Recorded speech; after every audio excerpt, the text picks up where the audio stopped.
Hey everybody, welcome to the channel. My name is Jason and the channel is The Everyday Card Collector. In today's video, we're going to go through a couple pickups, 5 pickups in total. This weekend, I got to do a little garage sale shopping with my wife. Our neighborhood does a neighborhood garage sale. So several houses, probably close to 100 houses within our neighborhood, we're having a garage sale. So we kind of did that, picked up some things for the house and some of the things my wife enjoys. And then I also found a few cards, so I'll show what I picked up in those garage sales. And then also had a couple things come in the mail. So between the mail and between the garage sale, I've got five items that I'll be showing on this video. And we'll kind of talk about them and have a good time just looking at them. As you guys know, or if you don't know, the Nationals coming up. It's just around the corner. Roughly 45, 50 days, something like that, till the National in Cleveland. I am attending the National and therefore trying to save a little money.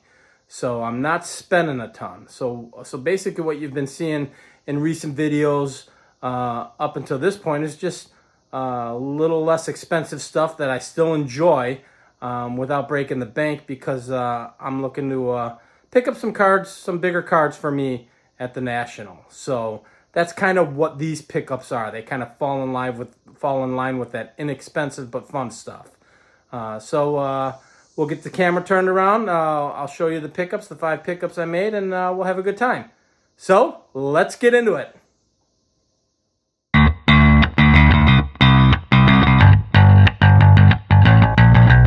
All right, so we'll start with what I picked up from the garage sale, guys, or garage sailing, I should say.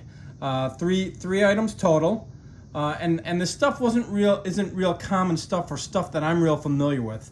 It's kind of a little bit different sets that I really don't know a heck of a lot about. So you're not going to see common Topps cards or Bowman cards here.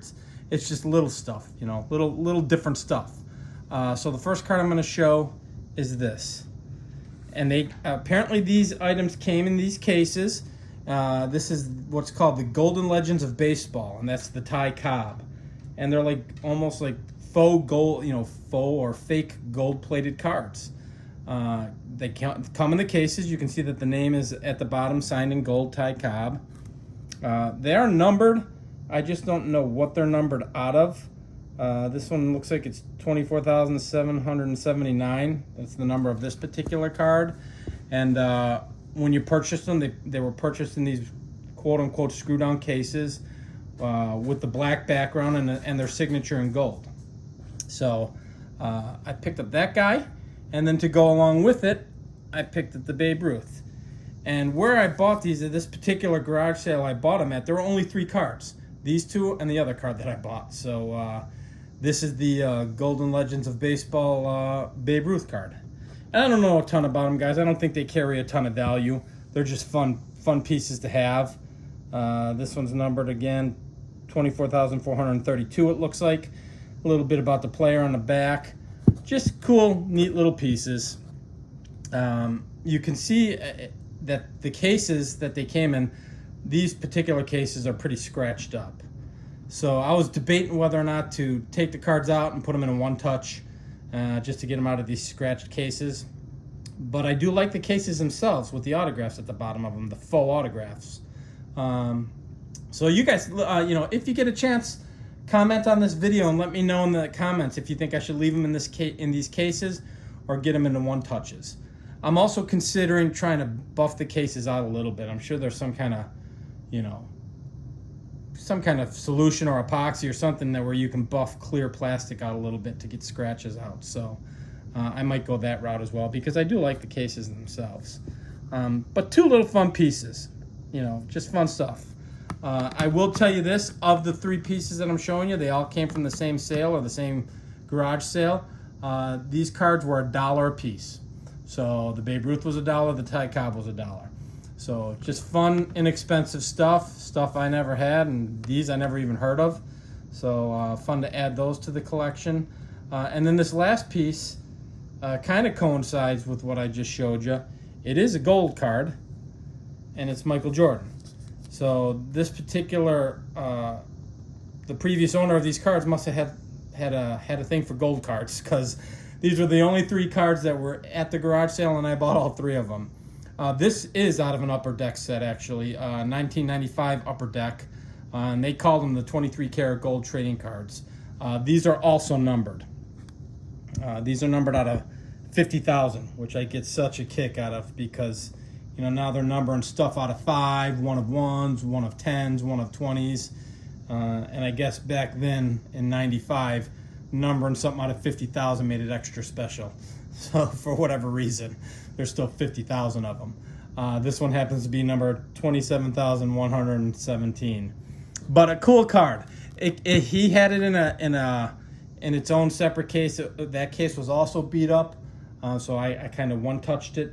What I do like about this card, and what I think is cool about it, is you can see there's a silhouette of him. It looks like almost at the free throw line, and then one of him passing and one of him with his patented fadeaway jumper. But they're representing both of his numbers. His original number 23, and then when he came back from his first retirement, number 45.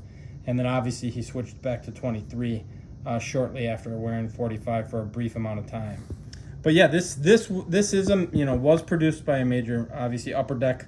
You can see the logo in the lower left-hand corner there, but this was produced by a major manufacturer, whereas the first 2 cards, I'm not really familiar with who produced those. And maybe I'll do some research, we'll see. I did look them up online. They're not really valuable or extravagant cards, but they're fun for me, so I don't think I need to do a lot of research, just kind of add them to the collection. So those were the 3 items I picked up at the garage sale, and then 2 items came in the mail, and I'm pretty much guessing you guys can assume what they are. I am on the Aurora Vision kick. I'm going to zoom this out. So there is my 1964 Jim Gentile Aurora Vision record. So I picked up 2 more of these, and they are both 1964s. I did mention on one of my last videos there are multiple variations. Jim Gentile happens to be one of those variations. So the record that they produced in '62 as part of the test run, he was wearing a different uniform. So this one, he's with the Kansas City A's, and he was wearing a Baltimore Orioles uniform during the test run item. So in adding those variants with different images, and Jim Gentile being one of them, I will be picking up that item, as I mentioned previously in other videos, along with the mantle variation. And then there was one more variation, I believe it was Rocky Calavito. So that'll take me up to 19 total with the 64 base images and then the 3 variations from '62. But yeah, very cool. I love the fact that the green of the record coincides with the jersey of the Kansas City A's. I don't know if you know a lot about Jim Gentile. I thought I'd throw out some of his stats, because he's not as well known as a typical like Hank Aaron or Mickey Mantle or Willie Mays. But he was a 6-time All-Star, played for multiple teams. His career WAR wasn't that great. I think it was 17. I think he played a total of 9 seasons as a first baseman. But within those 9 seasons, he was a 6-time All-Star, which is pretty impressive. One stat that did stick out with me is in I believe it was 1961. He had 141 RBIs, which is a pretty impressive season. So yeah, he's an above average player in my mind. Put up some great stats and was well known, and put up some numbers. So yeah, so that's my 1964 Aurora Vision Jim Gentile. That's the 64 in the A's uniform. And then one more to add to it, my Bill Mazeroski. He is a Hall of Famer.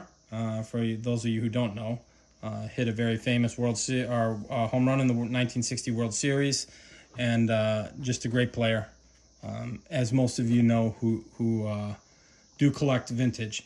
You can see there is a little bit of a wrinkle in the upper right-hand corner there. I can catch it there. You can kind of see it, which I didn't see when I went to purchase it, but I'm okay with that. These are going to go into an album, and I'm only probably going to grade a couple of them. and I want to keep them as a set. And it still looks really, really good from the front side, so I'm pretty pleased with it. And again, guys, these two particular Aurora Vision records were very inexpensive. So I'm pleased to have them. And I'm up to 5 now for that particular collection already. So one of my projects, and I'm already up to 5 of the 19 that I want to end up having as part of my collection. So pretty pleased about that. But that's it, guys. Next couple days here, I'm going to try and put out one more video, but between now and the Beyond the Cardboard episode on Friday. So be on the lookout for maybe another video, maybe Thursday. But yeah, that's it. And, I hope you enjoyed this. It was quick, kind of quick at least, just looking at some pickups.